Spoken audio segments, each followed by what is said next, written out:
Now, Friday Night Football, presented by Monteith's Best One Tire and Auto Care. Good evening, everyone, and welcome to the latest edition of Friday Night Football. I'm Alex Wilcox. And I'm Mark Skoll Jr. We are now 4 weeks into the season. Hard to believe, but almost halfway through. This season has just flown by. Let's kick things off with our spotlight game of the week. The Bremen Lions hosting the Triton Trojans. This one was all Lions early on. Bremen senior running back Nathan Mullen barrels his way into the end zone for the touchdown.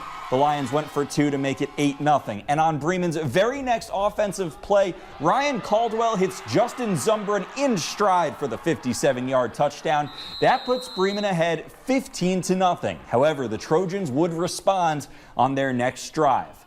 Quarterback James Snyder finds Caden Atkins deep down the sideline for a 57-yard strike. Back-to-back 57-yard bombs. How about that? Bremen leads 15-7. However, the next Triton possession wouldn't exactly go as smoothly. Snyder chucking it over the middle, but it's snatched out of the air by Colin Kerr for the interception. What a play by Kerr. Bremen goes on to blow out Triton 49-7. So for the Lions, that's their 9th straight win over rival Triton. Bremen also improves to 4-0 in the season. They sit in first place in the NIC South. To Schoolfield Adams, winners of 2 straight, hosting Mishawaka. Cavemen up 21-14 with 2 minutes left in the half on the 1-yard line. Sam Shively plunges into the end zone. Mishawaka extends their lead 28-14. Adams trying to answer, but on third down, Ira Armstead drops back the pass and is clobbered by Thomas Frayling. The sack makes it 4th and 17 for Adams. Mishawaka takes advantage before half. Patton Snyder drills the 35-yard field goal right through the uprights to give the Cavemen the 31-14 advantage. And with just 5 seconds left in the half, Armstead, he's going to throw it over the middle, but it's picked off by Jay Kusk, and he's off to the races. Kusk diving for the pylon, and he's in for the touchdown. Pick 6. That closes the first half. Mishawaka knocks off Adams 51-27. St. Joe coming off their big Holy War win last week, putting their perfect 3-0 record on the line against New Prairie.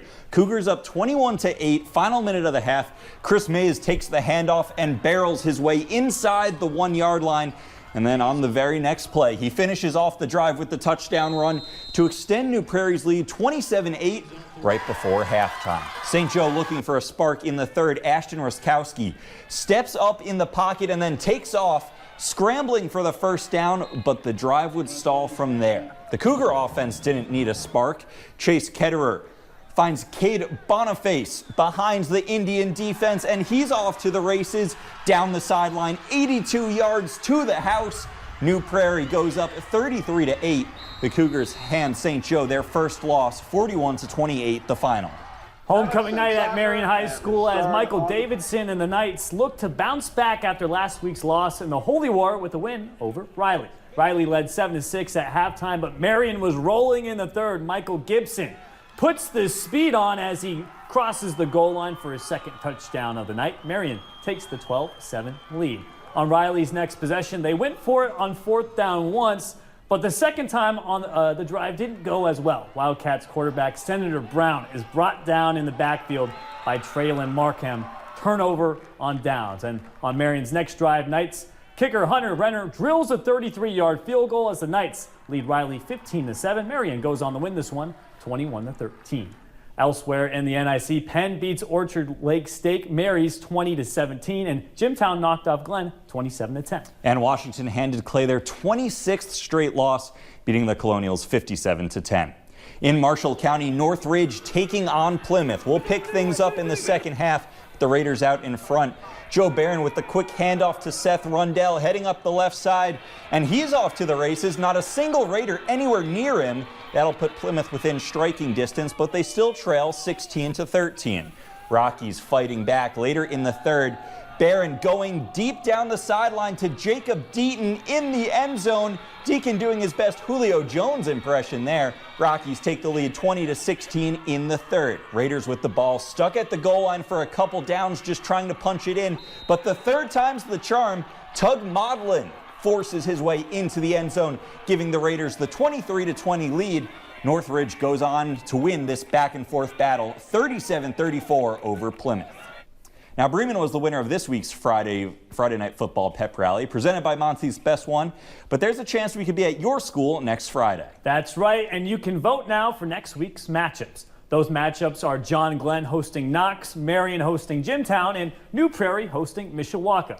And right now, it looks like John Glenn hosting Knox is in the lead, followed by New Prairie hosting Mishawaka, and then Marion hosting Jimtown. But that could all change as voting is open throughout the weekend. Be sure to go to our website or app and vote now for your school. Well, we're just halfway through all the action tonight. Still to come, another battle in the NLC between Northwood and Goshen, and 3 games north of the state line as Michigan gets underway in week 3.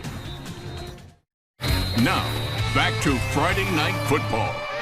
Welcome back to Friday Night Football. We are far from done. Still got 4 more games to show you tonight. Starting with Northwood putting their perfect season on the line in Goshen. Goshen Redhawks hosting the Northwood Panthers tonight. Redhawks hoping to rebound after 2 straight blowout losses. We pick things up in the second quarter. Goshen threatening to get on the board, and it's Davion Sanford sneaking his way into the end zone. You can barely see him.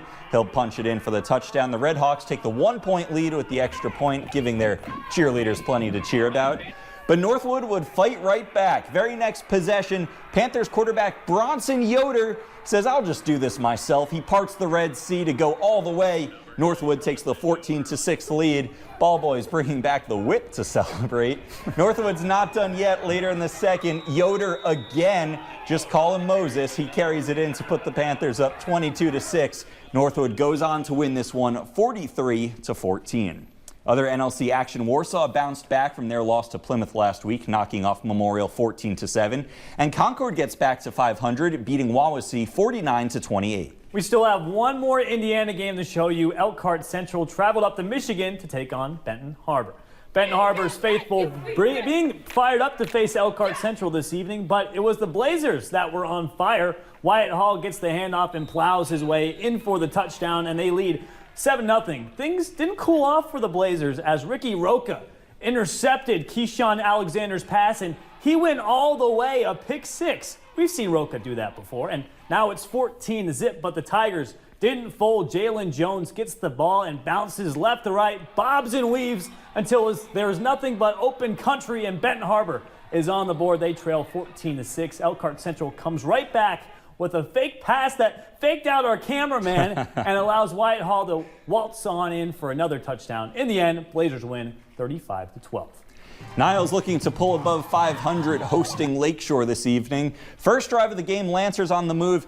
They fake out everyone here, including myself. They actually pitched it to Jacoby Young, though you couldn't really tell that. Way to go, Alex. He's eventually brought down at the 10 for a 20-yard gain, but the Niles defense stiffens. 4th and goal, Lakeshore pitches it to Trajan Kane, but he's stuck for a loss by Terrace Frick, and the Vikings take over on downs. The Lancers, though, were playing some defense, too. End of the quarter, 3rd down, Jamison Zimmerman going nowhere. This one was a defensive battle. Lakeshore comes out on top, 7-0. It's whitewash day for the student body at St. Joe, Michigan tonight as they take the Wildcats of Mattawan. We start our coverage at the beginning of the 3rd quarter. St. Joe is leading 10-0, and Coach Gandalf calls a fake punt. Connor Lavenway takes it 30 yards before being brought down. 1st down, Bears. That sets up St. Joe for a field goal. Antonio Burfine kicks it through the uprights. That makes it 13-0 Bears. And nothing good happened after that for the Bears. Nathan Long hits Burfine, who makes the catch, but it's punched out as the Wildcats recover. And it was more of the same for the Bears. Jeremiah Sterling fumbles later in the game, but St. Joe built itself enough cushion to get the job done. Bears shut out the Wildcats 13-0. Elsewhere up in Michigan, Edwardsburg defeated Paw Paw 41-0. The Eddies have yet to allow a point this season. Amazing. And Cassopolis beats White Pigeon 28-12. Also, Coloma defeated Buchanan 54-22, and Watervliet gets the win over Parchment 50-22.